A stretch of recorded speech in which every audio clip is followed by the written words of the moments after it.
사도신경 하심으로 신앙 고백을 드립니다. 전능하사 천지를 만드신 하나님 아버지를 내가 믿사오며 그 외아들 우리 주 예수 그리스도를 믿사오니 이는 성령으로 잉태하사 동정녀 마리아에게 나시고 본디오 빌라도에게 고난을 받으사 십자가에 못 박혀 죽으시고 장사한 지 사흘 만에 죽은 자 가운데서 다시 살아나시며 하늘에 오르사 전능하신 하나님 우편에 앉아 계시다가 심판하러 오시리라. 성령을 믿사오며 거룩한 공회와 성도가 서로 교통하는 것과 죄를 사하여 주시는 것과 몸이 다시 사는 것과 영원히 사는 것을 믿사옵나이다. 아멘. 찬송가 185장입니다. 찬송가 185장 이 기쁜 소식을 같이 찬양하도록 하겠습니다.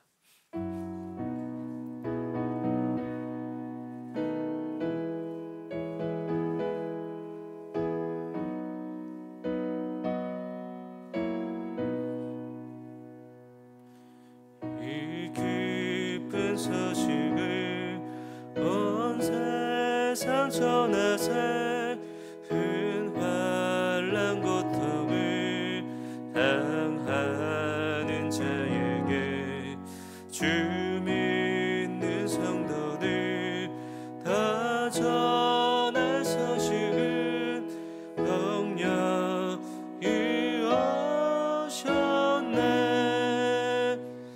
성령이 오셨네. 성령이 오셨네. 내 주님 보내신 성령이 오셨네. 이 기쁜 소식을 온 세상 전하세 성령이 오셨네. 만왕의 왕께서 저 사로잡힌 자 다 구원하시고 참 자유 주셨네. 승리의 노래가 온 성에 들리니 성령이 오셨네.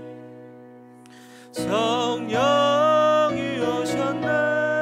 성령이 오셨네. 내 주님 보내신 성령이 오셨네. 이 기쁜 소식을 온 세상 전하세 성령이 오셨네. 한없는 사랑과 그 크신 은혜를 늘 의심하면서 안 믿는 자에게 내 작은 힘으로 곧 증언하리니 성령이 오셨네. 성령이 오셨네. 성령이 오셨네. 내 주님 보내신 성령이 오셨네. 이 기쁜 소식을 온 세상 전하세 성령이 오셨네. 아멘. 오늘 주실 하나님의 말씀은 사도행전 19장 8절에서 20절의 말씀입니다.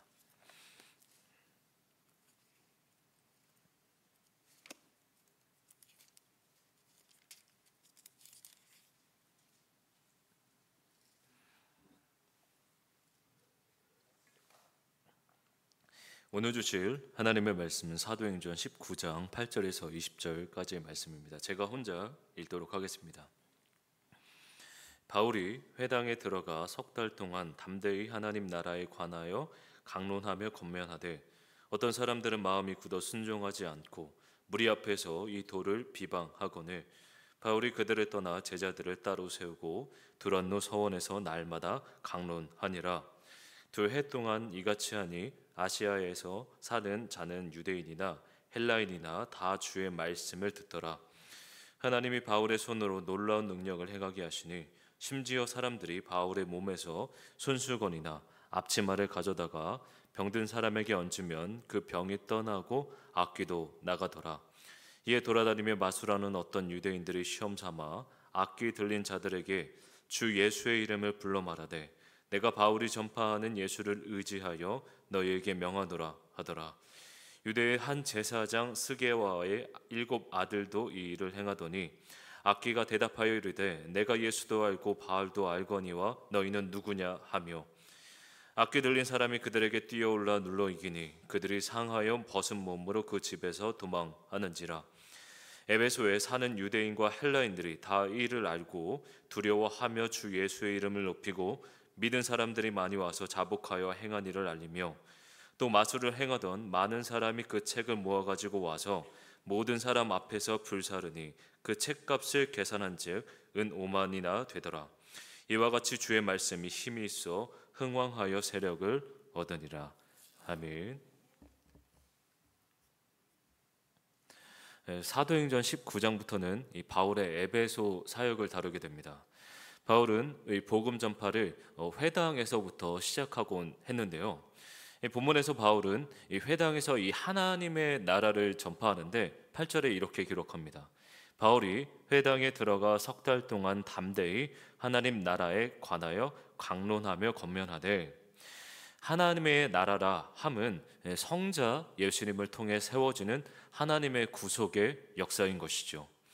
그리스도가 하나님의 아들 되심과 구약에서 기록된 하나님의 말씀이 예수 그리스도를 가리키고 유대인의 전통과 모세의 율법이 우리의 죄를 없이 하는 것이 아니라 오직 그리스도의 피가 우리를 깨끗하게 함을, 그 의로운 말씀을 증거합니다.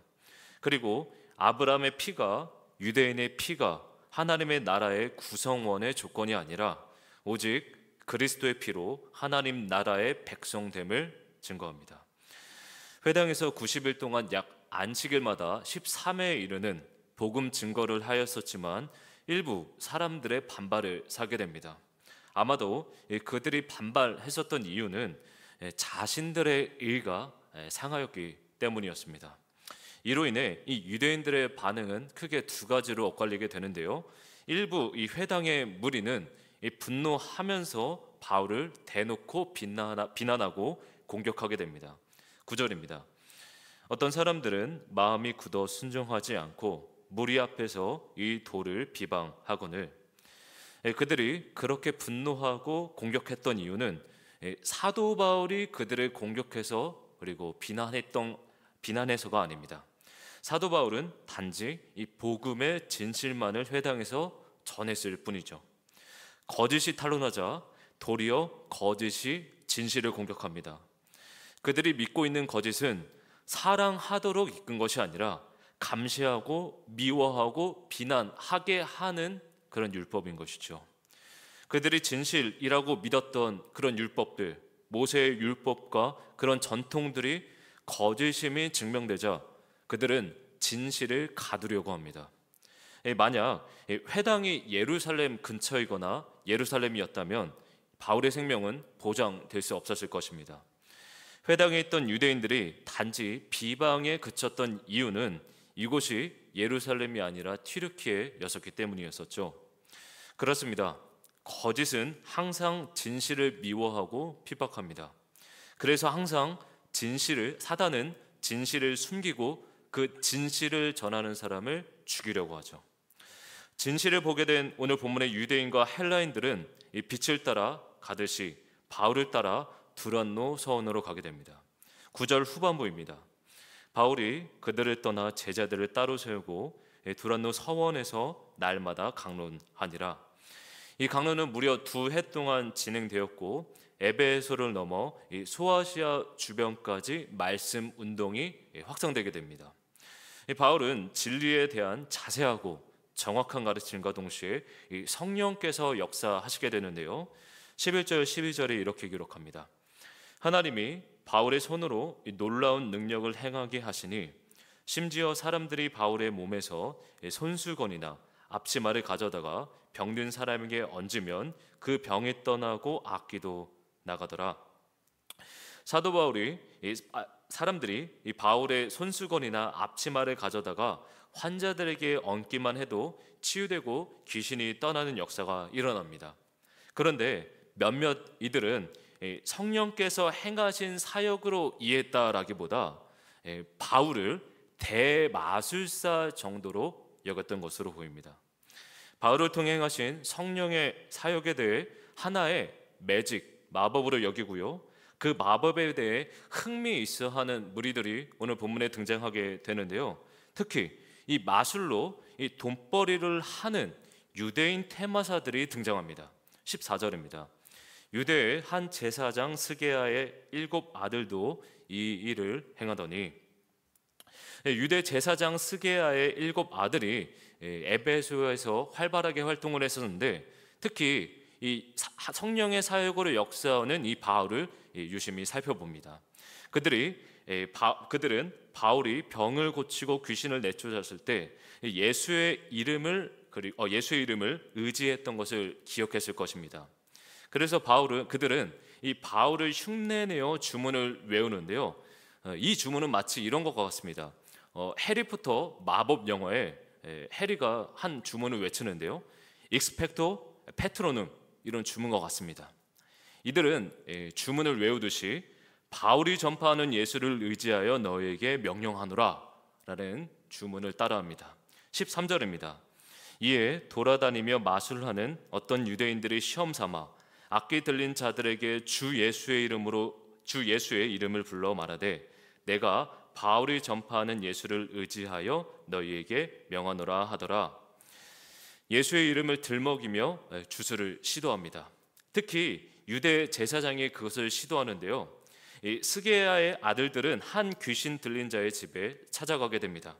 그리고 그를 향해 바울과 예수의 이름으로 주문을 외웁니다. 그러나 그에 대한 귀신의 답변은 악기가 대답하여 이르되 내가 예수도 알고 바울도 알거니와 너희는 누구냐 하며 라고 귀신은 그들을 조롱하죠. 마술사는 이 마술 주문에 의해서 귀신이 굴복하고 역사가 일어나는 것이라고 믿었었지만 귀신은 비웃습니다. 왜냐하면 귀신이 굴복했던 것은 마술 주문이 아니라 그리스도의 이름에 굴복했었기 때문이었죠. 촉귀는 마술 주문을 외우는 것처럼 행하는 것이 아닙니다. 그것을 행하게 하시는 것은 오직 성자 예수님 뿐인 것이죠. 바울도 아닙니다. 사람이 귀신을 내쫓은 것이 아니라 그리스도의 선하심과 거룩하심이 어둠을 물리치는 것이죠. 그리하여 귀신 들린 사람이 이 압도적인 물리력으로 장적 7을 단숨에 제압합니다. 그들 모두가 상처 입었고 벗은 채로 주랭랑치는 수모를 겪게 되는데요. 16절에 이렇게 기록합니다. 악기 들린 사람이 그들에게 뛰어올라 눌러 이기니 그들이 상하여 벗은 몸으로 그 집에서 도망하는지라. 이 사건은 결국 이 에베소를 발칵 뒤집어 놓았습니다. 왜냐하면 에베소의 유대인과 헬라인들은 이 바울에 대해 탁월한 마술사 정도로 생각했었기 때문이었습니다. 마술이 아니었음을 깨달은 그 사람들은 결국 예수님이 하나님 되심을 경험하고 그 예수님의 이름을 높이게 됩니다. 예수님을 알게 된 그들은 예수님의 이름을 마술에 사용한 것을 회개하였고 거짓으로 사람을 속이는 것을 회개하였고 마술의 기반이 되는 마술책들을 다 불사르게 됩니다. 진실의 빛은 거짓된 어둠을 비춥니다. 그리스도의 선하심과 그 거룩하심이 이 어둠을 이기고 어둠을 덮습니다. 우리가 속한 곳에서 항상 사단은 활동하기 마련입니다. 사단은 언제나 1%의 진실과 99%의 거짓으로 둔갑되어 진실인 것 마냥 이렇게 설파되곤 합니다. 하나님의 일하심에 대해 우리가 무조건적인 기적이나 역사가 일어나야 된다라는 생각을 갖곤 합니다. 그러나 눈에 보이는 역사가 일어날 때야만 하나님의 일하심이 아닙니다. 우리가 속한 곳에서 이 복음의 진실이 증거되는 그 순간이 하나님이 기뻐하시는 일일 줄 믿습니다. 진실이 거짓을 이기고 때로는 거짓이 진실을 끊임없이 공격함으로써 우리가 때로는 위기에 처할 때도 있을지라도 언제나 그 그리스도의 이름이, 그 그리스도의 능력이 어둠을 이길 줄 믿습니다. 날마다 영적 싸움에서 승리하는 우리가 되시기를 주님의 이름으로 소망합니다. 아멘. 하나님 아버지, 감사를 드립니다. 마술이 성행했던 그 에베소 지역 가운데서 빛이 비추임으로 어둠을 이기고 거짓이 진실을 공격하고 매도하였었지만, 그러나 그리스도의 능력이, 그리스도의 피가 그 모든 더러운 죄들을 덮음으로써 하나님께서 그 영적 싸움 가운데서 승리하게 하시는 그 선교의 현장을 보게 됩니다. 하나님, 우리가 그 은혜에 힘입어 우리가 속한 곳에서 우리가 날마다 그 빛의 복음을 증거함으로써 영적 싸움 가운데 승리하는 우리 되게 하여 주옵소서. 감사를 드리며 예수님의 이름으로 기도합니다. 아멘. 하늘에 계신 우리 아버지여, 이름이 거룩히 여김을 받으시오며 나라의 임하옵시며 뜻이 하늘에서 이루어진 것 같이 땅에서도 이루어지이다. 오늘날 우리에게 일용할 양식을 주옵시고 우리가 우리에게 죄 지은 자를 사하여 준 것 같이 우리의 죄를 사하여 주옵시고 우리를 시험에 들게 하지 마옵시고 다만 악에서 구하옵소서. 대개 나라와 권세와 영광이 아버지께 영원히 있사옵나이다. 아멘. 들으신 말씀 기억하며 함께 기도하며 나아가겠습니다. 첫 번째로, 거짓된 세상 속에서 진실된 그리스도인으로 그 진실된 복음을 전하며 살아가게 하옵소서. 두 번째 기도 제목입니다. 사단과의 영적 싸움에서 날마다 영적으로 깨어 있으므로 넘어질지라도 다시 일어나게 하시고 승리하게 하옵소서. 마지막 기도 제목입니다. 인도네시아 선교팀을 위해 기도하며 나아가실 텐데요. 인도네시아 선교팀 모든 여정 속에서 성령 충만함으로 인도하여 주시옵시고 선교의 사명을 감당하는 김진영 목사님 성령 충만함으로 영육간의 강건함을 더해달라고 선교팀을 위해 기도해 주시고 각자의 기도 제목을 갖고 기도하시다가 자유롭게 돌아가시길 바랍니다. 기도하겠습니다. 하나님 아버지, 우리 심령 가운데 성령으로 예고 가운데 임재하심으로써 사랑이 빛이 우리 마음을 비추어 주옵소서. 그리스도의 은혜가 우리 마음 가운데 넘쳐 나기를 소원합니다. 하나님, 우리 심령 가운데